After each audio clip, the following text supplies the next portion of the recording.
안녕하세요. 리본치과 대표원장 박현호라고 합니다. 요즘 내비게이션 임플란트가 유행을 하면서 먼저 알고 찾아와 주시는 분들이 많이 계신데요.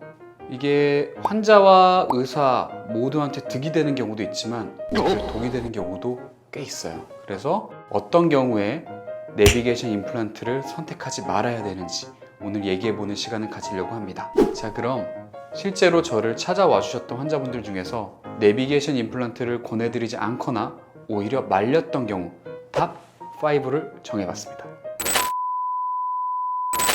자, 첫 번째는 한두 개의 임플란트를 심는데 뼈 상태가 좋지 않아서 굉장히 뼈 이식을 많이 해야 되는 케이스입니다. 자, 이게 무슨 얘기냐? 다량의 뼈 이식을 필요하다는 것 자체가 뼈가 굉장히 많이 높거나 아니면 선천적으로 얇은 분들을 뜻하는데요. 결국은 뼈 이식을 많이 하기 위해서는 메스로 잇몸을 째야 됩니다. 그렇기 때문에 여기서 내비게이션 임플란트의 장점이 모두 사라진다고 말씀드릴 수 있습니다. 그렇다면 내비게이션 임플란트의 장점은 뭐냐? 안 짠다는 거죠. 수술이 빨리 끝나고 안 붓는다는 겁니다. 하지만 뼈 이식을 위해서 이미 쨌죠? 째면 부어요. 그리고 째고 꼬매려면 시간도 오래 걸려요. 그래서 굳이 다량의 뼈 이식을 하는 경우에는 내비게이션 임플란트가 필요 없습니다. 자, 두 번째로는 이가 없는 채로 너무 오래 방치를 하셔서 잇몸이 점막화된 경우입니다.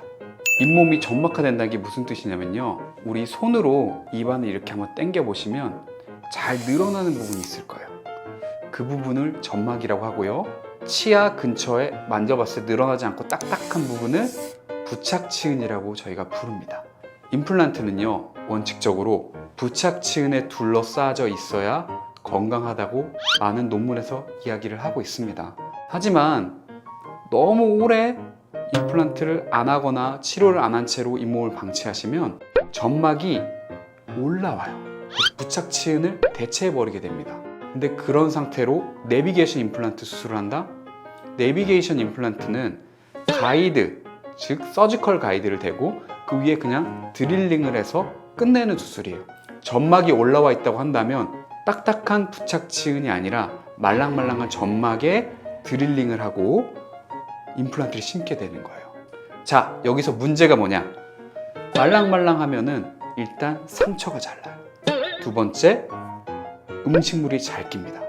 음식물이 잘 끼면서 치태가 쌓이고 치태는 치석이 되고 결국 임플란트에 염증이 생기게 되는 그런 안 좋은 예후를 나타낼 수가 있기 때문에 우리는 점막이 있는 경우에는 가능하면은 잇몸을 째는 수술을 하는 것을 권유드리고 있습니다. 자, 세 번째는 입이 잘 안 벌어지시는 경우입니다. 내비게이션 임플란트는 서지컬 가이드라는 도구를 이용해요. 그게 뭔지 보여드릴게요. 짠!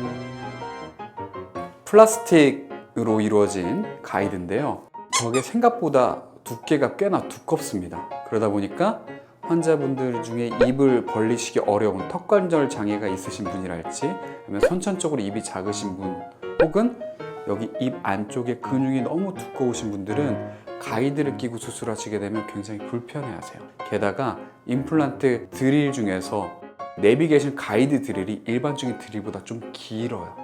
그래서 특히나 하악 7번, 상악 7번 같이 맨 끝에 있는 치아 같은 경우는 입이 잘 안 벌어지면 가이드 수술을 적극 권장해 드리진 않습니다. 네 번째는 뼈가 너무 단단한 경우입니다. 치과에서는 뼈의 단단한 정도를 골질이라고 표현을 하는데요, 영어로 D1부터 D4로 구별하고 있습니다. D1이 가장 딱딱한 뼈, D4로 갈수록 무름뼈를 의미하는데요, 단단하면 좋은 게 아닌가 이렇게 생각하시는 분들이 있을 수도 있는데 그렇지 않습니다. 너무 단단해도 뼈에 드릴링 할 때 열이 많이 가해지게 돼요. 그러면 그 열로 인해서 임플란트가 실패가 되는 경우가 있습니다. 그러면 어떻게 할 수 있느냐?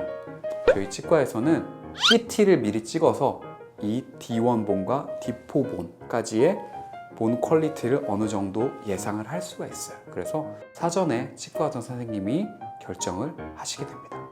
자, 마지막 다섯 번째는 남아있는 이가 상태가 너무 좋지 않은 경우예요. 아까 말씀드렸듯이 내비게이션 임플란트는 서지컬 가이드라는 그런 플라스틱 재료를 쓰게 되는데 이게 생각보다 두껍고 단단해요. 즉 뺐다 꼈다 할 때 환자분의 치아에 받는 압력이 생각보다 강하다는 겁니다. 근데 뭐 예를 들어 경제적인 이유 혹은 기타 여러 이유로 남아있는 치아를 조금이라도 오래 쓰셔야 되는 분들이 있거든요. 그런 분들 할 때 이 서지컬 가이드를 뺐다 꼈다 하는 도중에 이가 빠져버립니다. 그래서 그런 분들한테는 내비게이션 수술을 적극 권장드리진 않고요. 가능하면은 안 좋은 치아를 빼시든지 아니면 일반적인 수술을 하도록 그렇게 말씀드리고 있습니다.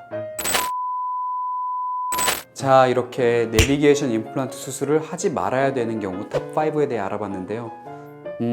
사실 내비게이션 임플란트 수술은 단점보다 오히려 장점이 훨씬 더 많은 그런 테크닉입니다. 그래서 케이스 셀렉션만 잘하면은 환자와 의사 모두에게 도움이 될 수 있는 그런 치료가 될 거라고 저는 확신합니다. 다음 영상에서는 내비게이션 임플란트를 했을 때 좋을 경우에 대해서 이야기를 해보도록 하겠습니다. 혹시 이 영상이 유익하셨더라면 구독과 좋아요 눌러주세요. 감사합니다.